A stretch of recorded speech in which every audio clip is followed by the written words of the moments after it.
नमस्कार दोस्तों, मैं जर्नलिस्ट रोहित शर्मा आप सबका स्वागत है। राजस्थान कांग्रेस में बहुत जल्दी एक बहुत बड़ा बदलाव हमें देखने को मिल सकता है और कोई बड़ी बात नहीं। सचिन पायलट को एक बार फिर से राजस्थान कांग्रेस की कमान सौंपे जाने के बारे में दिल्ली में पार्टी के वरिष्ठ नेताओं के बीच गहनता से मंथन किया जा रहा है। गहलोत और पायलट की लड़ाई को कैसे दूर किया जाए, इन दोनों बड़े नेताओं के बीच में कैसे बैलेंस स्थापित किया जाए, इन दोनों नेताओं के बीच किस तरह से आपस में तालमेल स्थापित किया जाए ताकि राजस्थान में कांग्रेस पार्टी की सरकार दोबारा से रिपीट हो सके। तो इसका ओवरऑल जो सॉल्यूशन पार्टी के जो वरिष्ठ नेता निकाल रहे हैं उसमें एक ही बात सामने आई है कि एक बार फिर से सचिन पायलट को कांग्रेस अध्यक्ष पद पर बिठाया जाए। इधर से मुख्यमंत्री अशोक गहलोत की सीट बरकरार रहेगी। तो फिलहाल इन दोनों नेताओं के बीच जो टकराव के हालात हैं वो फिलहाल तो दूर किए जाए और जब टिकटों का बंटवारा होगा, जब टिकटों के बांटने का समय आएगा विधानसभा चुनाव के दौरान, उस समय फिर एक अलग स्थिति ऐसे इन दोनों नेताओं की इच्छाओं को कांग्रेस हाईकमान हैंडल करेगा। फिलहाल तरीका यही है कि दोनों नेताओं में बैलेंस बनाया जाए। तो बैलेंस बनाने के लिए एक बहुत बड़ा जो रास्ता है कांग्रेस हाईकमान को वो यही नज़र आया है कि सचिन पायलट को वहां पर पार्टी का अध्यक्ष बना दिया जाए। वैसे अशोक गहलोत ये कभी नहीं चाहेंगे कि सचिन पायलट पार्टी के अध्यक्ष पद पर विराजमान हो, क्योंकि वे जानते हैं कि अगर वे फिर से पीसीसी चीफ बने तो विधानसभा चुनाव में टिकटों के बंटवारे को लेकर एक बार फिर से दोनों नेताओं के बीच तनातनी के आसार पैदा हो सकते हैं। क्योंकि क्लियर है दोनों ही नेता अपने अपने समर्थकों को टिकट दिलवाने की ज़्यादा कोशिश करेंगे और इन ज़्यादा कोशिशों में जाहिर है दोनों नेताओं के बीच टकराव होना भी लाजमी है। लेकिन ये उस समय की बात है, ये जब होगा जब 7 महीने बाद में चुनाव होंगे। फिलहाल इन दोनों नेताओं के बीच आपस में तालमेल और सामंजस्य बनाने का एक ही रास्ता पार्टी हाईकमान को नजर आया है, क्योंकि दोनों नेता केंद्र की राजनीति में काम करना पसंद नहीं करते। दोनों नेताओं की निगाहें राजस्थान की राजनीति में ही ज़्यादा टिकी हुई है। इसलिए पार्टी हाईकमान भी चाहता है कि दोनों नेताओं को राजस्थान में ही काम करने दिया जाए और जब सीएम के चयन की अगर बारी आएगी, अगर कांग्रेस में पार्टी को बहुमत मिलता है तो फिर उस समय देखेंगे क्या स्थिति बनती है। फिलहाल तो यही है कि दोनों नेताओं के बीच में आपस में संतुलन कायम किया जाए। देखिए दोस्तों, एक बार अभी हाल ही में पिछले दिनों जिस तरह से सचिन पायलट ने अनशन किया और अनशन के बाद में एक बार तो माना जा रहा था जिस तरह से कांग्रेस के जो प्रदेश प्रभारी है राजस्थान के सुखजिंदर सिंह रंधावा, उनके जिस तरह से बयान आए, उसके बाद में जयराम रमेश जो कांग्रेस के सीनियर नेता है उनका जो बयान आया और उसके बाद में और भी कुछ नेताओं के बयान आए, उसके बाद से ऐसा लग रहा था कि जो कांग्रेस के कुछ सीनियर नेता है वे सचिन पायलट के अनशन को ठीक नहीं मान रहे। हालांकि कुछ नेता सचिन पायलट का समर्थन भी कर रहे थे, लेकिन रंधावा के जो बयान थे वो क्योंकि पार्टी के प्रदेश प्रभारी हैं तो उन बयानों को देखते हुए कुछ इस तरह की हलचलें कांग्रेस में हो गई थी कि हो सकता है सचिन पायलट के खिलाफ कोई बड़ा एक्शन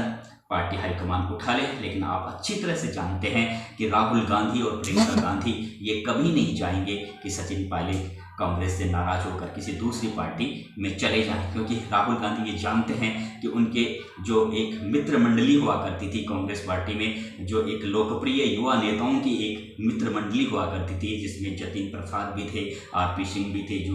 ज्योतिरादित्य सिंधिया थे, ये तमाम नेता पार्टी छोड़कर जा चुके हैं। अब सिर्फ अकेले सचिन पायलट बचे हैं, तो वही सचिन पायलट को खोना नहीं चाहते। और अभी जिस तरह से अभी हाल ही में सचिन पायलट के अनशन के बाद में जो माहौल दिल्ली में बना था उसमें एक बार तो ऐसा लगा था कि जो सीनियर नेता हैं वे सचिन पायलट को अब नापसंद कर रहे हैं। हो सकता है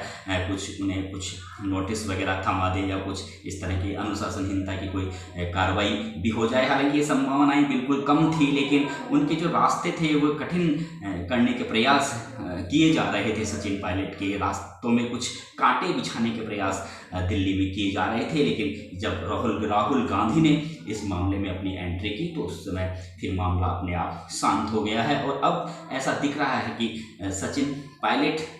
को कांग्रेस की कमान राजस्थान में दी जा सकती है। और अभी जिस तरह से अभी 17 को, 18 को और 20 अप्रैल को सुखजिंदर सिंह रंधावा एक बार फिर से जयपुर में आ रहे हैं, पार्टी के विधायकों से बातचीत करेंगे। अलग अलग जिलों के जो विधायक है 1 to 1 वे विधायकों से बातचीत करेंगे। एक व्यापक कार्यक्रम तैयार किया गया है। और देखिए, ये विधायकों से 1 to 1 बात करना और पार्टी के संगठन से जुड़े नेताओं से, प्रभारी की ओर से बातचीत करना, इस तरह की बातचीत अजय माकन ने भी की थी, अविनाश पांडे ने भी की थी। और जब विधायकों से 1 to 1 बातचीत अब तक जो की गई है उसमें एक ही बात सामने आई है, उसमें सचिन पायलट के समर्थक विधायक सचिन पायलट का पक्ष रखते हैं, अशोक गहलोत के जो समर्थक विधायक है वे अशोक गहलोत का पक्ष रखते हैं। लेकिन उसमें सबसे अहम बात ये होती है कि जो ज़्यादातर जो विधायक होते हैं उनका यही कहना होता है कि राजस्थान में इन दोनों नेताओं के बीच दोस्ती करवाना, इन दोनों नेताओं के बीच अच्छा तालमेल और सामंजस्य बिठाना बहुत ज़रूरी है। दोनों ही नेता राजस्थान की राजनीति में काफ़ी मायना रखते हैं, इसलिए अगर दोनों नेता मिलकर चुनाव लड़ते हैं तो कांग्रेस पार्टी की सरकार रिपीट हो सकती है। तो ये अब जिस तरह से वे 1 to 1 बातचीत करेंगे विधायकों से तो वही बात निकल कर आएगी। हालांकि रंधावा के क्वेश्चन वही रहेंगे, वो दिल्ली से जो सवाल लेके आ रहे हैं वो यही सवाल लेके आ रहे हैं, वो यही सवाल पूछेंगे कि आप किसकी अगुवाई में चुनाव लड़ना चाहते हैं, गहलोत बेटर रहेंगे या पायलट बेटर रहेंगे, आप अध्यक्ष पद पर क्या काम जो हो रहा है डोटासरा का क्या वह सही है, क्या संगठन में भी बदलाव होने चाहिए, हम किस तरह से भाजपा से मुकाबला कर सकते हैं और क्या क्या तरीके कांग्रेस पार्टी अपनाए जिससे पार्टी को सफलता मिल सके, सरकार की जो योजनाएं हैं वे कैसी है, किस तरह की है, ये तमाम तरह की बातें पूछी जाएगी। हालांकि जो गहलोत सरकार की जो योजनाएं हैं, बजट में जो घोषणाएं हैं उसकी तारीफ राहुल गांधी कर चुके हैं और विधायक उनकी योजनाओं की सराहना भी करते हैं। तो गहलोत सरकार के जो कामकाज हैं, जो उन्होंने योजनाएं संपादित की है, समर्पित की है जनता को, उसके बारे में शायद किसी भी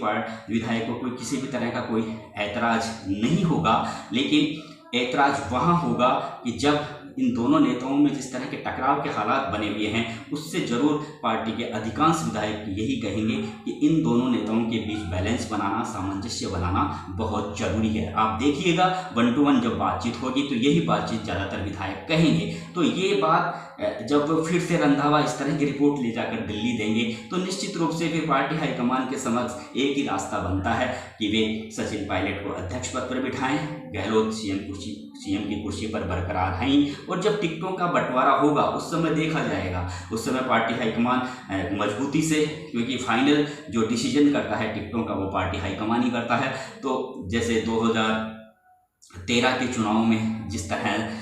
2018 के चुनाव में जिस तरह से टिकटों के बंटवारे के समय जिस तरह की जो स्थितियां बनी थी और जिस तरह से पार्टी हाईकमान ने उस समय हैंडल किया था, ठीक उसी तरह से अभी जो टिकटों का बंटवारा होगा चालू साल के अंत में जब विधानसभा चुनाव होंगे उस समय पार्टी हाईकमान अपने कोई अलग से कोई तरीका निकालेगा, रास्ता निकालेगा और दोनों ही नेताओं के समर्थकों को टिकट देने के बारे में पार्टी हाईकमान का क्या योजना होगी, क्या नीति होगी, वो भी बात की बात है, वो 7 महीने बाद में देखा जाएगा। फिलहाल तो जरूरी यह है कि इन दोनों नेताओं के बीच में आपस में समन्वय स्थापित किया जाए। तो इसके लिए बहुत ज़रूरी है कि सचिन पायलट को भी एक सम्मानजनक पद दिया जाए ताकि सचिन पायलट और उनके समर्थक विधायकों को भी ये भरोसा हो जाए कि हाँ अब सचिन पायलट का सम्मान किया जा रहा है। और शायद हो सकता है सचिन पायलट भी अब अध्यक्ष बनने के लिए राजी हो जाएं। और अशोक गहलोत की जहाँ तक बात है, हालांकि गोविंद सिंह डोटासरा के साथ में उनका बहुत अच्छा तालमेल रहा है और गोविंद जिस तरह से अभी